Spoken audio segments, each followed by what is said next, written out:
Кадры будто сняты в апокалипсис, разбросаны по всей округе мусор, зловонный запах, тлеющие пакеты, дым. Территория просто усеяна отходами, которые загрязняют окружающую среду и не дают вздохнуть чистый воздух местным жителям. Несанкционированная свалка в Малгобеке в эпицентре внимания. По информации представителей Минприроды региона, ее история началась в 2019 году. Тогда региональному оператору «Экосистеме» передали под строительство мусоросортировочного комплекса земельный участок площадью 5 гектаров. Но вместо обещанного объекта здесь выросли горы мусора. Ситуация очень сложная. Мусор постоянно горит, тлеет и мешает жителям города Малгобек. По этому поводу мы несколько раз собирались, просили их принять какие-то меры владельцев этого участка, точнее экосистемы.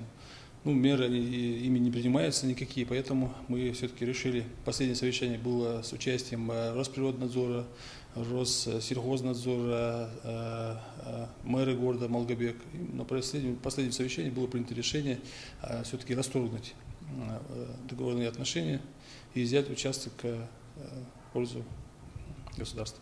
Прокуратура Ингушетии начата проверка по соблюдению требований законодательства об охране окружающей среды. Возбуждено уголовное дело. Экосистема в нарушении требований законодательства организовала на данном участке свалку твердых бытовых отходов, на которой периодически происходило возгорание мусора, что повлекло нарушение прав жителей города на благоприятную окружающую среду.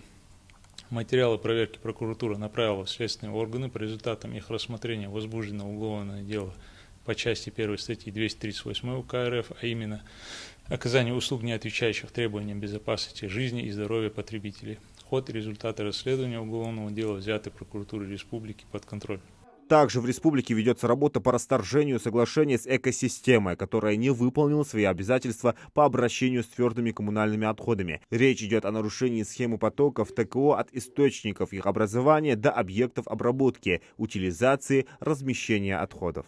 По-хорошему, я честно скажу, открыто, они должны давно были уже привлечены не только к административной, но и к уголовной ответственности. И от этого страдать начали еще районные города. Почему? Потому что мусор-то убирать надо. Но возиться с мусором никто не хочет. Поверхностно все. И главы районов им пришлось убирать и еще по нормативу оплачивать им. Представляете, вот аппарат администрации, управления правовое. Сколько? 2 года уже? Больше судимся? 3 года. Вот. И наш, как говорится, самый справедливый суд берет сторону людей этих. Я не против, если бы они выполняли свою работу. Мы им помочь даже могли. Но, я так понимаю, не хотят ничего делать. Просто собирают деньги. И из чего? Вы понимаете, что у нас экологическая катастрофа может быть из-за них? Иск направлен в суд в июне этого года. В течение календарного года по вине оператора допускались многократные нарушения правил, утвержденных постановлением правительства. Также нарушались условия договоров на оказание услуг по обращению с твердыми коммунальными отходами, подтвержденные соответствующими актами. Мы направили досудебную претензию для того, чтобы в добровольном порядке расторгнуть наше соглашение. Региональный оператор отказался это делать, соответственно, мы обратились в суд. 27 сентября у нас будет заседание суда по этому вопросу и будет принято решение. Либо региональный оператор расторжение, договор с ним, соглашение с ним будет расторгнуто, либо посчитает суд о том, что это соглашение не может быть расторгнуто. В принципе, это все зависит от суда. А в дальнейшем мы будем уже на конкурсной основе отбирать регионального оператора. При этом, согласно соглашению, чтобы не возникало какого-то коллапса мусорного, в нашем соглашении указано, что региональный оператор осуществляет свою деятельность до отбора нового регионального оператора, до того, как он заступит на свою деятельность. Саварбек Халухоев доложил главе республики касаемо того, как реализуется проект мусоросортировочного комплекса и полигона твердых коммунальных отходов в Малгобекском районе. Проведенная специалистами Минприроды проверка показала, что там нет залежей полезных ископаемых, речных артерий. Глава региона отметил необходимость разъяснения, чего же на самом деле ждать жителям Малгобекского района и так ли страшна перспектива возведения там завода. Компания создана.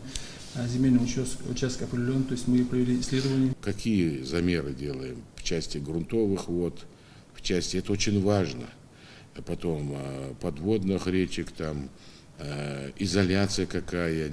Вот на данном этапе мы должны были проверить землю, ну, то есть участок на ну, то есть грунтовую воду, то есть на глубине 2 метров. Но я на всякий случай просто решил сам это сделать и сделал на 6 метров. Так. У нас сплошная глина. То есть это Сплошная глина. Сплошная глина, да. Недовольство жителей, они идут от незнания. А незнание идет почему? Потому что у них нет возможности, поэтому на телевидении, на сходе, значит, вы же пояснить должны. И тоже здесь им надо сказать, что это безопасно, абсолютно. Тем более, если там глина, да? И там же изоляция потом делается еще. То есть там помимо изоляции, то есть это глины, то есть эта глина это большой плюс. Почему? Потому что главное, чтобы не было воды, да? Да. То есть было обращение, изначально было обращение жителей, что там есть родники, есть полезные какие-то источники. То есть мы провели исследование, там 50 гектаров земли сделано 5 бурений. 5 бурений. Да, 4 по краю и 1 посередине. То есть все точки отбиты.